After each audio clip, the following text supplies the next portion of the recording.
did you get started on this particular spiritual path? Was it something slow and gradual, or was it something sudden that just, grabbed you and turned your life upside down? Totally sudden. It was absolutely total. Over a period of a day and a half, less, a few hours. I was I started on this hunt to find the truth, not spiritual truth, just the truth of what the hell is going on in this world, because something's going on wrong. So I spent maybe 2-3 years on YouTube and David Icke and Alex Jones, all these conspiracy theories and 9/11 truths and all this, and I was kind of going, okay, something's gone really nasty in this world. But there was no one giving me any answers. So I was on holiday in Thailand, and it was a good place to discover this, because I was all alone. I could do what I wanted. The other attachments were doing other things, so I was by myself, and I was on this search, finding the truth, and I just, for a no-brainer, I was so depressed looking at all this nonsense. I was going, there's nothing I can do about this. So I just saw the architect, some guy with a white beard and a pair of glasses with the Matrix Singularity. I said, okay, a spoof on the Matrix, cool, I can watch this. And that was it. That was it. It was Babaji sitting here going, it's messed up. There's something gone wrong. We know why it's gone wrong, and this is the answer. It's like, from then on, I couldn't watch enough. I just watched that video, the next video, went on the website, and the next video. Before I knew it, I was going home chanting Om Namo Bhagavate Vasudevaya. I was just going, whew. So what was it that really got you hooked onto this thing? And what were the feelings going on inside of you that, there was such a big change going on inside of you at that point? What was, the emotions inside of you? What was the conflict inside of you at that point? There was a relief. There was a total relief of going, I know that I'm not mistaken. Because there's always this belief that it's personal, that I can't function properly in this world because, well, I'm defective in some kind of way. But when Babaji's voice came on YouTube, he's going, no, everything else, is a lie. Everything else is messed up. And I was going, oh, thank God it's not me. Oh, And because there was such a huge change, because it happened when I was on holiday, and my wife was engaged in nonsense gambling with her family for days on end, I was left to my own devices to blossom, to root myself into this teaching. And because she's Buddhist, they're quite used to people becoming monks. Just going, right, I'm a monk, that's it, shave my head and go and join the temple. So I was quite lucky in that way, that she kind of went, oh, you're a monk now, fine. And she could just, if it was a Western person, they would be screaming and catcalling and you'd get families involved. But because I was doing something a little bit pious, people were going, okay, well, yeah, we understand. People become monks. And I remember one moment, maybe it was about 3 or 4 days into the teaching, and I was asleep in the room, and she came in at about 6 o'clock in the morning after winning or losing money, who knows. I remember waking up and going, ja! But then everything crumbled. All the walls fell in. I was going, you're back. And then the knowledge that I accumulated just kicked in, going, it's not your wife, you're not this body, you're a spirit soul, all this is an illusion, you're in a prison cell because you've done something bad. And that was just like, that was a serious moment in my life. I realized, oh, this is real. This is for the long haul. This isn't just some kind of passing fad that you put a poster on your wall and take it down the next week. This was like, I remember waking up in innocence going, I was going, oh. And I was kind of like really annoyed that I had found the path.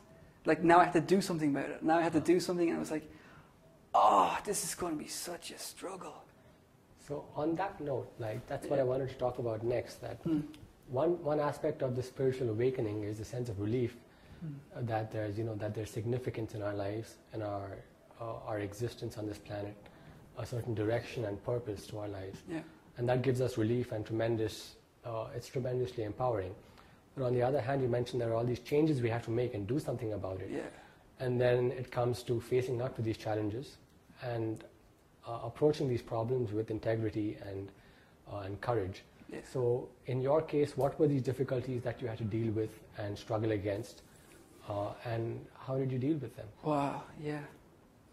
It's a wonderful path, but there's so much baggage pulling out of you that you really have to slash and just rip and burn.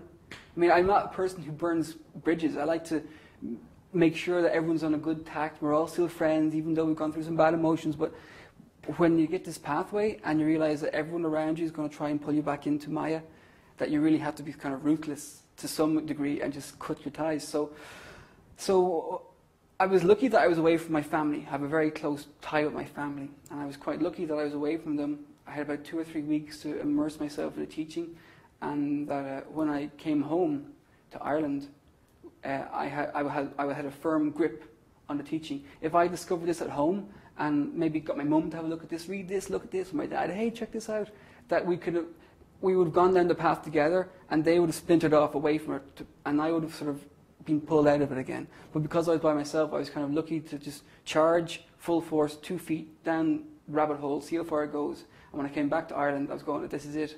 This is it. There's nothing else I can do. Everything else is a lie. If I go back to sit around and watch TV and watch you smoke cigarettes and drink alcohol and eat meat, which is, I can't do it. I can't be part of this lie anymore. And I was very lucky that I could just cut the line and go, listen, this is a big change. It's happened. And they were like shell-shocked. But I had to lock myself in my room, basically.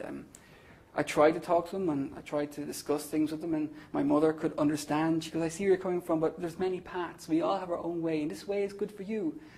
And I was going, well, no, but thank you for semi-understanding. And my father just was like, I'm going to the pub.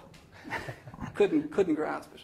Because he'd been burnt by religion, he'd been burnt by the Catholic Church big time. So I was lucky that the wife understood because she's Buddhist. My mum stood back, and my father just vanished from the scene. And I just locked the door to my room and never saw them really. Yeah. So in your case, what really helped you keep strength on the path was to cut off your association with non-devotees. Yeah. And you were pretty active on the forums in those times. No, and your association was through the forums. Of course, yeah. The forums, the videos. I mean, if I didn't have the forums, the Sunday satsangs, you wouldn't last a few weeks. You really wouldn't, because every Sunday satsang hit was another boost of truth, and I was like, oh, yes, thank you, Babaji. And then the Monday, Tuesday would come along, and Wednesday would come along, and Thursday would come along, Friday would come along, and Saturday, and all your friends ring you up. You're going, oh, come bring Sunday on. I need my fix. I need to hear Babaji, and I hear the Kirtan and Krishna stories. Without the forum, basically the forum and Sunday satsangs, you'd be hopeless. You'd be drifting, reading Prabhupada's books. I mean, they're fantastic, but you need a guide.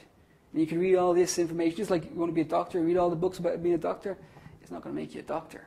You really need the teacher. And that's Sunday satsangs and the forum. Yeah. Looking back on your journey, were there any certain decisions that you think were crucial in your spiritual growth, like certain landmark decisions that you made, saying that this is the way it's going to be? Yeah.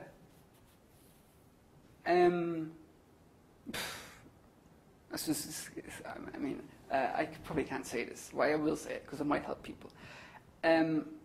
Because my wife was a materialist, and she always thought there'd be a chance that it was just a passing phase.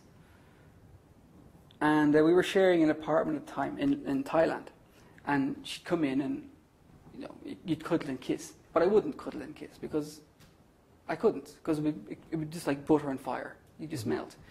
So I had to just sleep out of the bed just to get away. She'd be in floods of tears. There was days, and she was crying, and her mother was there looking at me, and everyone was looking at me going, what have you done to my daughter? I go, I can't do this. Basically, within a few weeks, I knew I was going to be a monk. I knew I had to cut this line off. So by detaching myself from the wife was the hardest and the best move I could have made. And looking back on that period in your life, the difference that you felt in your life before and after you made this firm decision, was there a noticeable difference in the space that you got to grow as a devotee? Oh, yeah. Because if you don't cut it off, you just become dragged around with the lead. You become the taxi driver, bring it to the shops, or even with friends. I mean, I remember preaching to friends, but I wasn't preaching. I thought I was preaching. I was just slashing them. I was basically going, everything you have is nonsense, and you've been speaking nonsense in the past, how long I saw you. I spoke nonsense. So I just basically got all my friends, lined up on the wall, and shot them all. So they didn't want to know me anymore. And they don't. I mean, as soon as I did that, I don't get any more emails, no more correspondence. You might get some nonsense, somebody's doing this. But by being that almost careless with your past association, that it opens a whole avenue of so much more time that you can dedicate to reading, to learning. Yeah, without doing that, you're going to be pulled this way and that way. Yeah. Do you think if you could go back now and do this whole path again, knowing where you would end up here today at the ashram, were there things that you would have done differently, more carefully or more carelessly or quicker or slower than you did before?